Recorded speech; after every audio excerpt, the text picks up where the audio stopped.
selamat datang di channel Android 31. Kali ini saya akan membahas mengenai kartu identitas anak atau yang biasa disingkat dengan KIA. Ini saya buat videonya karena ada salah satu subscriber saya yang menanyakan bagaimana sih cara mengurus KIA. Sebelumnya saya jelaskan dulu, untuk orang yang berKK Surabaya atau anak yang memiliki KK Surabaya, jika anaknya itu sekolah di Surabaya juga, itu semua datanya ditampung di yang namanya profil sekolah. Profil sekolah ini adalah aplikasi dari Dinas Pendidikan Kota Surabaya yang bisa diakses oleh sekolah-sekolah di Kota Surabaya, mulai dari PAUD, SD, MI, MTS, SMP, MA, SMA, SMK. Kalau untuk pondok pesantren kayaknya belum sih. Lalu bagaimana sih KIA itu bisa diajukan? Jadi caranya begini. Yang terpenting bagi orang tua yang ingin mengurus KIA, itu yang pertama adalah usahakan data yang ada di kartu keluarga, akte kelahiran itu sudah benar. Kalau mau ngurus KIA, harus kartu keluarga dan akte kelahiran itu dibenarkan dulu jika ada kesalahan. Karena nanti berpengaruh di verifikasi atau validasi data di KIA. Nah, oke, cara ngajukannya itu bagaimana? Seperti ini, kalau yang saya tahu, KIA itu bisa diajukan oleh pihak sekolah ketika anak tersebut sekolah ya. Contohnya di PAUD, kalau PAUD mungkin ya bisa sih. Karena saya ini operator di MI, itu saya bisa mengakses verifikasi data KIA untuk peserta didik yang ada di sekolah saya. Kalau untuk PAUD saya belum pernah nyoba sih, bisa apa tidak. Tapi kemungkinan bisa.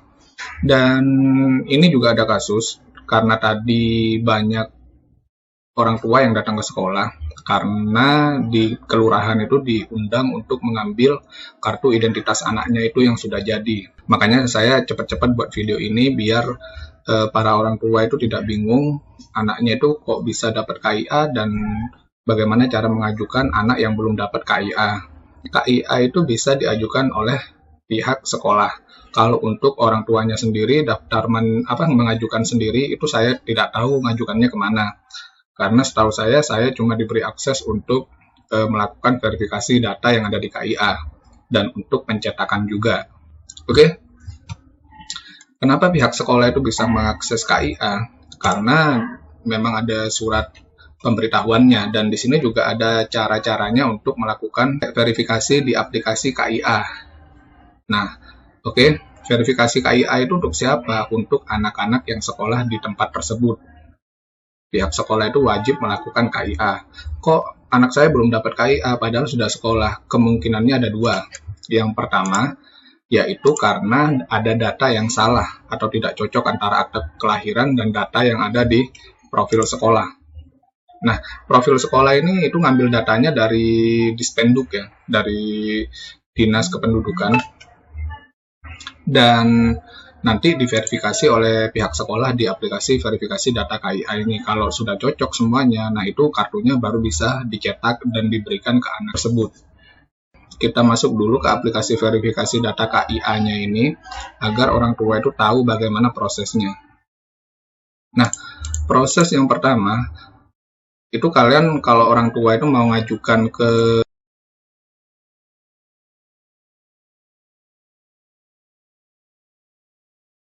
melihat data yang ada di profil sekolah, kalian datang ke sekolah anaknya, tanya data yang ada di profil sekolah itu sudah benar semua atau tidak, dan tolong untuk diverifikasi di aplikasi KIA. Kalau nggak diverifikasi di aplikasi KIA, ya mana mungkin bisa jadi kan kartunya, karena harus melewati tahap verifikasi dulu. Oke ya. Nah, di halaman utamanya ini itu ada pilihan itu lembaga pendidikan mandiri, NIK bermasalah, dan daftar ditolak. Ini saya jelaskan satu-satu. Yang di lembaga pendidikan itu adalah ini daftar anak yang ada di sekolah tersebut. Yang mandiri ini adalah mencari NIK siswa yang ada di sekolah. Terus yang NIK bermasalah ini itu jika ada kesalahan di NIK, jadi kalau memang ada masalah dengan NIK anaknya itu biasanya dikonfirmasi di sini. entah itu karena kakaknya yang salah atau akte kelahirannya yang salah, seperti itu. Terus daftar ditolak. Nah, daftar ditolak ini setelah pihak sekolah memverifikasi, itu nanti ada daftar ditolaknya juga.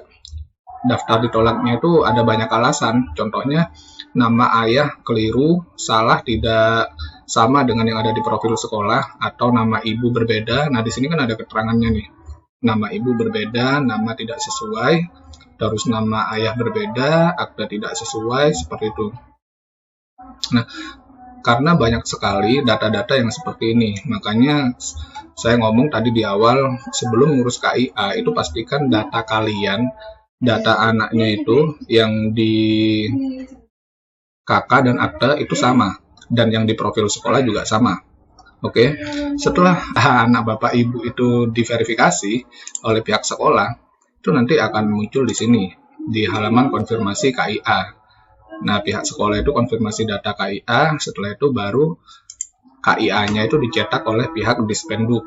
Setelah dicetak, itu biasanya yang setahu saya ya, yang di SMP kemarin itu, KIA-nya itu langsung diberikan ke pihak sekolah. Tapi tadi ada siswa saya yang mendapatkan KIA, itu kartunya ada di kelurahan. Seperti itu. Oke, penjelasannya cukup seperti itu saja ya. Kalau memang mau mengajukan KIA, mulai urus dulu jika ada kesalahan di KK dan akte anaknya, atau nanti bisa tanya langsung ke pihak operator sekolahnya yang memegang profil sekolah. Ini penting juga. Dan saya ingatkan lagi, kebanyakan wali murid itu acuh tak acuh dengan data anaknya yang ada di sekolah, padahal itu penting sekali. Karena nanti semua data itu, apalagi di Surabaya ya, di Surabaya itu pendataannya sudah bagus banget.